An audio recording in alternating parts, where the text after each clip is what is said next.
네, 오늘의 정치권 소식 정가 브리핑에서 김준일 뉴스톱 대표와 함께 짚어보겠습니다. 어서 오세요. 예, 안녕하세요. 네, 오늘 이제 국회에서는 다시 이태원 참사 현안 질의가 진행이 지금도 이제 잠깐 이제 뭐 휴정 상태입니다만은 이제 저녁에도 계속 진행이 될 예정이고요. 이임재 전 용산경찰서장 그리고 류미진 총경도 나왔어요. 예, 참사 당시 서울경찰청의 상황관리관이었죠. 참사 이후에는 일단 이제 공식석상에 처음으로 나온 셈이죠. 예, 뭐 그 전에는 이제 수사 중이라서 이제 그때 국회에 참석하지 못하겠다 이제 얘기했고 오늘 이제 처음 나왔습니다. 그래서 집중적으로 이제 당시에 이 상황의 심각성에 대해서 언제 알았고 어떻게 조치를 했고 이런 것들이 이제 국회의원들이 질의를 했고 답변을 했는데 눈에 띄는 게 한 두 가지 정도가 있었습니다. 하나는 참사가 벌어진 거는 10시 15분이었잖아요. 네. 근데 내가 지금 이임재 용산서장이 참사를 보고받은 거는 11시쯤이었다. 그러니까 그 이제 뭐 느긋하게 이동한다든지 아니면 차량으로 좀 뭐 또 이렇게 차량을 고집하다가 오래 걸린 이런 것들이 그러니까 단순히 그 인파를 통제하기 위해서 그때는 그렇게 알고서 이동을 했기 때문에 이거에 대해서 좀 책임이 없다라는 식으로 하나 얘기를 했고 또 하나는 서울청 기동대에 두 차례 기동대 파견을 요청을 했는데 둘 다 거절당했다. 요 부분이 죄송합니다. 요 부분이 좀 눈에 띄었어요. 결국은 이거는 보고도 늦게 받았기 때문에 나는 책임이 없다. 그리고 또 하나는 나는 어쨌든 서울청에 요청을 했는데 이것도 안 이루어진 거기 때문에 나한테 책임이 없다. 그래서 좀 책임을 좀 떠넘기기 아니면 뭐 이제 책임 회피 이런 것들이 좀 답변에서 많이 나온 거 아니냐 이렇게 보여집니다. 사실 이제 참사 직후에 현장 대응의 이제 책임자들이라고 할 수 있는데 정말 여러 가지로 이제 궁금한 점이 많았는데요. 오늘 이제 지금 말씀하셨다시피 나와서 이제 증언하는 내용을 보면은 어떤 사태의 심각성을 난 제대로 몰랐다. 뭐 이 제때 브리핑을 보고를 나는 제대로 듣지를 못했다. 이 두 사람 다 좀 그 점에서는 좀 공통점이 있는 것 같고요. 특히 용산 경찰서장 같은 경우에는 여러 가지 좀 이해할 수 없는 그런 측면이 있지 않았습니까, 정황상? 예. 네, 이 부분이 제대로 좀 해소되기가 좀 어려울 것 같아요. 그러니까 저는 저거를 보면서도 정말로 이 상황의 심각성을 정말로 1도 파악을 할 수 없는 상황이었을까. 만약에 보고가 늦게 들어왔다고 하더라도 아마 여러 루트로 이를테면 경찰들끼리 무전이라든지 뭐 이런 것들로 좀 상황이 긴박한 것들이 좀 알려졌을 텐데 만에 하나 사람이 죽었다라는 거가 11시에 알려졌다고 하더라도 네. 너무 느긋하게 행동한 것 그리고 뭐 예를 들면은 도착을 해서도 용산경찰서 그 이태원 지구대 파출소 지구대 예. 옥상에 가가지고 조금 조망하듯이 근데 참사 현장은 보이지도 않는 곳인데 거기에서 이렇게 바라본 것들 이런 것들이 전체적으로 좀 굉장히 안이하게 대응을 했다 이런 것들은 좀 피할 수 없을 것 같은데 법리적인 부분은 어쨌든 좀 더 이제 들여다봐야 될 것 같고 전체적인 기조는 조금 각자 도생으로 지금 들어간 거 아니냐 이제 좀 법적 처벌을 피하기 위해 그런 식으로 이제 좀 답변이 좀 초점이 맞춰진 것 같습니다. 일단 그 형사 처벌을 목적으로 하는 경찰 수사가 지금 본격적으로 진행되고 있기 때문에 지금 당사자들은 일단 그 부분에 있어서 이제 어떻게 하면 이제 처벌을 면할까 이런 것도 좀 염두에 두고 얘기를 하지 않을까 싶기도 합니다. 그렇죠. 그러니까 21일에 이제 이임재 서장 같은 경우에는 이제 특수본에 출석을 한다는데 사실상 뭐 지금 류미진 총경이나 상황관리관 당시 그리고 이임재 서장 같은 경우에는 경찰로서의 경력은 이제 끝이 났다라고 이제 봐야 될 것 같아요. 네. 그렇다고 본다라면 이제 이 형사처벌을 받느냐 안 받느냐가 본인의 인생에 달린 문제라고 판단하는 것 같은데 이 부분은 어쨌든 정말로 언제 정말 정확하게 보고가 됐는지 만약에 11시에 보고가 됐다면 그것도 이상한 거예요. 왜 45분이나 뒤늦게 서장한테 그 당시에 참사가 벌어졌음에도 불구하고 그러면 그 보고 체계, 그 보고를 한 사람들 뭐 이런 것까지 다 좀 수사가 이루어져야 되지 않을까 그렇게 보여집니다. 네. 지금 이번 참사의 책임을 놓고 이렇게 현장 대응 인력이나 현장 책임자뿐만이 아니고 사실 이제 책임의 범위를 이제 묻자면 좀 더 확장할 수도 있는 건데요. 일단 경찰 수사는 이른바 이제 꼬리 자르기 아니냐 뭐 이런 그 논란도 계속 좀 진행되고 있는 상황이고 이번 참사의 책임을 두고 과연 이상민 행안부 장관의 책임은 없는가? 그러니까 경찰 수사에서는 일단 피의자로 전환이 되긴 했어요. 예. 그런데 이제 좀 약간 형식적인 전환 같습니다. 그러니까 지금 이상민 장관에 대해서 특수본이 조금 이제 법리 검토를 한다. 책임이 있는지 없는지 여부를 한다라는 거잖아요. 근데 이게 좀 떠밀려서 한 측면이 있습니다. 여론에 좀 떠밀려서 가는 감이 있다. 예, 그러니까 밑에 직원에게 모든 책임을 전가한다, 꼬리 자르기다. 네. 그러면은 도대체 윗선에서는 뭐와 지휘 책임한 사람은 누가 있느냐 이러고 그리고 또 하나는 소방 노조에서 아예 이제 고발까지 한 상황이잖아요. 직무 직무유기 그리고 업무상 과실치사상으로. 그러니까 이거를 이제 아예 외면하기는 힘들다 이런 여론이 있었던 것 같고, 오늘 이제 특수본에서 한 얘기는 이제 경찰 지휘뿐만이 아니라 재난 예방 수습에 직접적으로 행안부 장관이 책임이 있는지, 그래서 법적 책임을 물을 수 있는지를 검토하겠다라는 겁니다. 그래서 그 사전 단계로 지금 어제 그제 중앙재난안전상황실장 기타 재난 관련 행안부의 직원들을 소환을 해가지고 좀 조사를 한 상황이잖아요. 그러니까 요것들을 이제 다 같이 좀 들여다본다라는 건데, 과거의 사례를 봤을 때 직접적으로 이게 이를테면은 직무유기나 장관에게까지 직무유기나 이런 과실치사상이 조금 적용된 사례는 흔치는 않거든요, 이 부분이. 네. 그래서 그거는 좀 지켜봐야 될 것 같습니다. 예.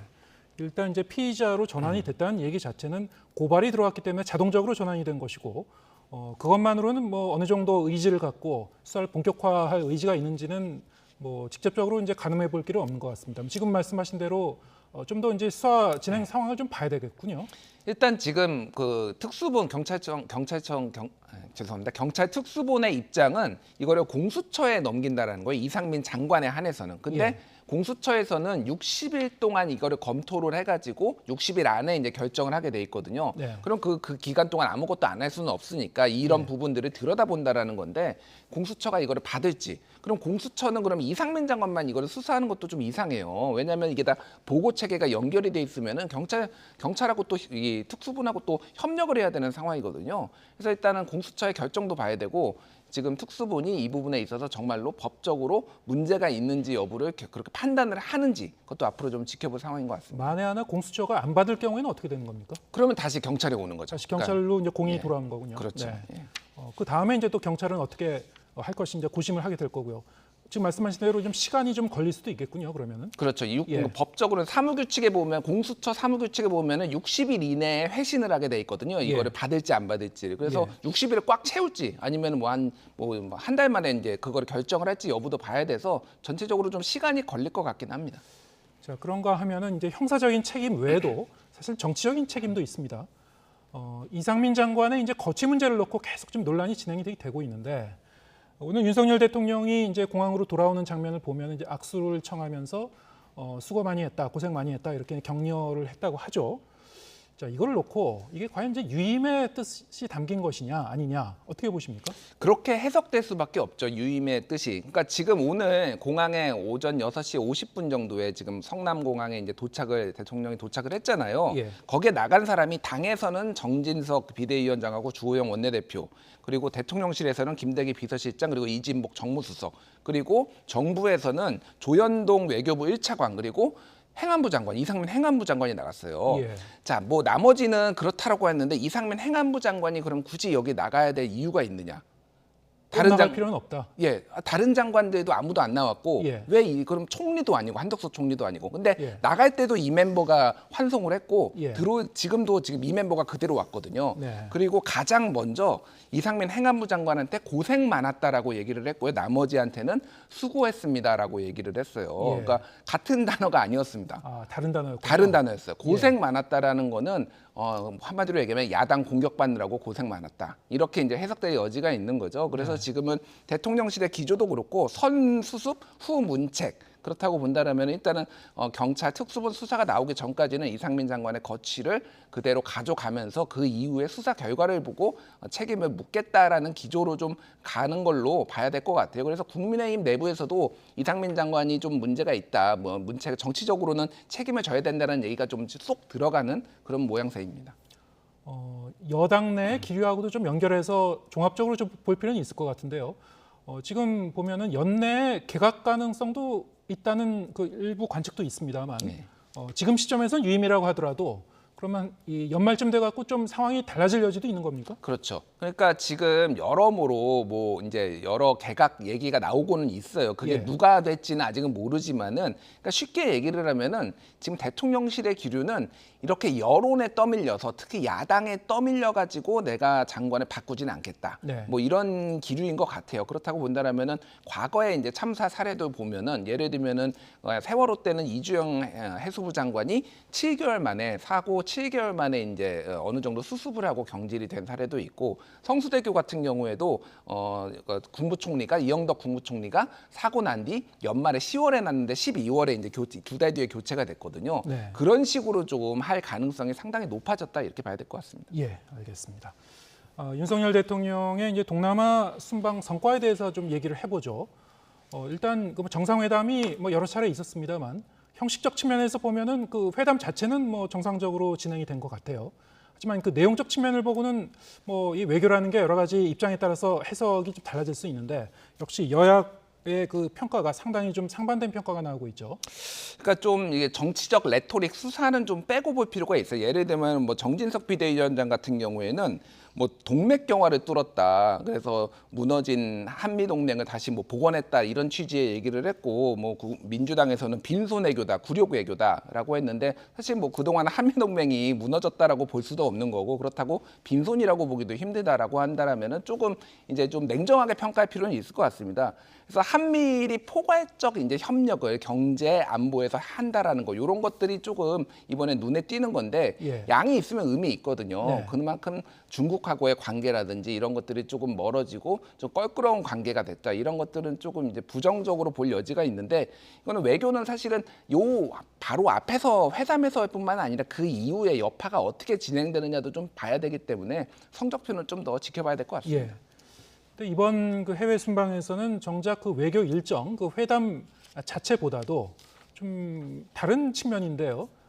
취재 기자들 뭐 전용기 탑승 문제부터 해서 이 공동 취재단의 이제 취재를 허용하느냐 문제까지 뭐 여러 가지 하여튼 그 이 취재와 관련된 논란이 많이 있었습니다. 그러니까 이게 대통령이 이제 외교하러 한번 나갈 때마다 네. 외교 문제보다 다른 문제로 좀 주목을 받는 것 같아요. 네. 지난번에 뉴욕에 가서도 지금 이제 욕설, 뭐 비속어 파문 이런 것들이 있어서 다른 거 다 묻혀버렸잖아요.